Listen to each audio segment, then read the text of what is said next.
Hello, and thank you for joining us today. I'm Austin Snodgrass, and you are watching Mocs Talk.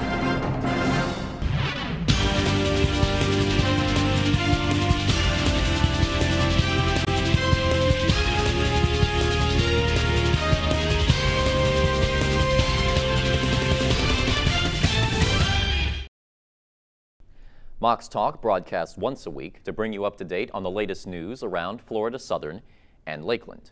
Here's a quick look at what's coming up on today's show.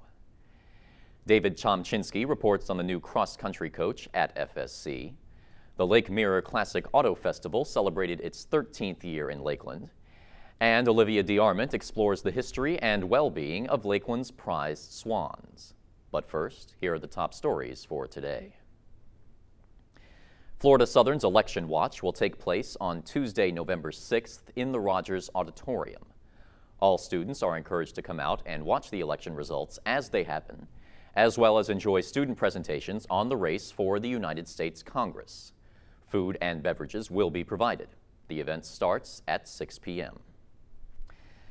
The Rue Library is offering you an easy way to pay off those overdue fines. Bring in a non-perishable food item between now and December 12th and have your fines forgiven. One library fine will be forgiven for each can of food. All food items will be donated to volunteers in service to the elderly in Lakeland. Florida Southern's annual Greek Sing event is taking place on November 7th. Burgers and hot dogs will be available at George's Green at 5:30, with the main event starting at 6 o'clock in the bandshell.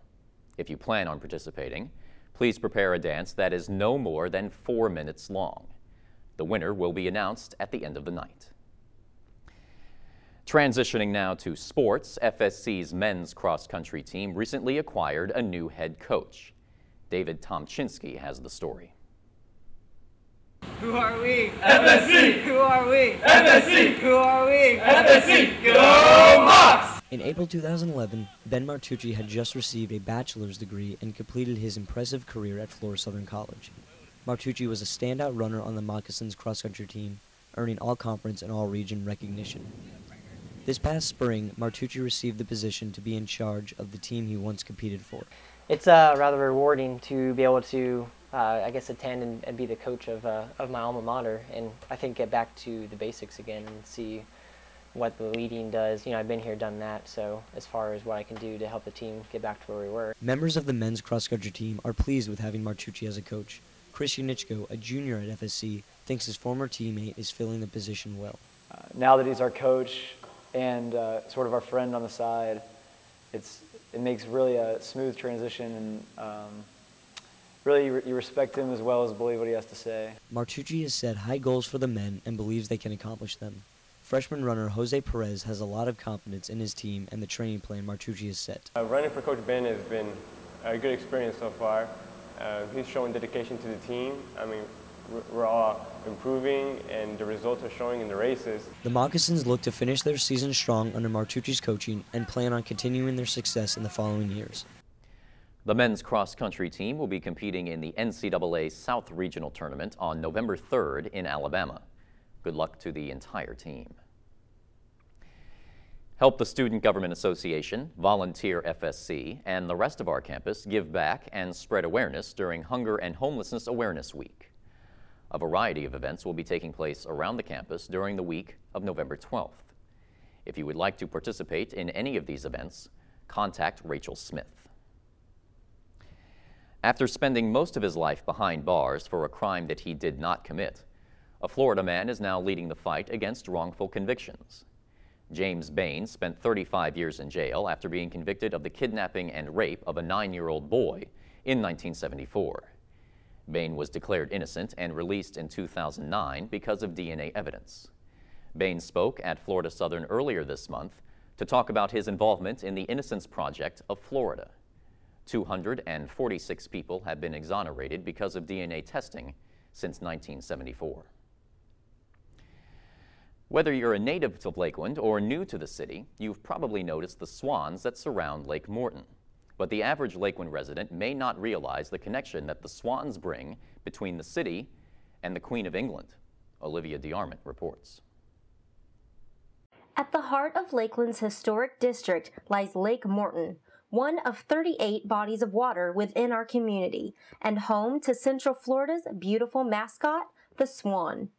Given as a gift from Queen Elizabeth in February 1957, she hoped to restore Lakeland's extinct swan population. Since then, the city has gone out of its way to take care of these beloved creatures. Well, they're fed 3 times a week, Monday, Wednesday, Friday, and then we also have somebody in here on the weekend. Samantha, which is our mother goose, I guess we call her. She checks on them. During mating season, she keeps a log of, how many eggs and how many nests there are. I've been doing it for 7 years, so it's kind of like my children. I keep very close contact with how many there are. Although these birds are routinely monitored, tragedy has struck in the past. In 1998, former Florida Southern student Travis Tucker was accused of beheading one of the prized black swans. It is disappointing that people don't respect something that is appreciated by the community. Swans have become a part of this community for some period of time, so there's a great deal of care that is put into that because it is representative of the city, but also being a good steward of the gift that was given to us by the Queen of England. If at any time there's any injury to a bird or a swan, we are called out. A lot of times we have to put a boat in the water and chase them, catch them with a boat and a net, and then we put them in a pen and bring them to shore. There are currently about 80 descendants from the original bevy of swans and can be seen throughout various parts of town. And for an even closer encounter, be sure to have bread on hand. For Mox Talk, I'm Olivia DeArmond. And finally today, the Lake Mirror Classic Auto Festival took place in Lakeland last week.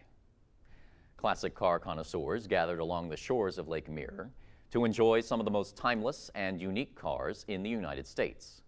The event has helped raise over $250,000 for local nonprofit groups since its inception in 1999. And that's our show for today. Thank you for joining us. I'm Austin Snodgrass. We hope to see you right back here next week.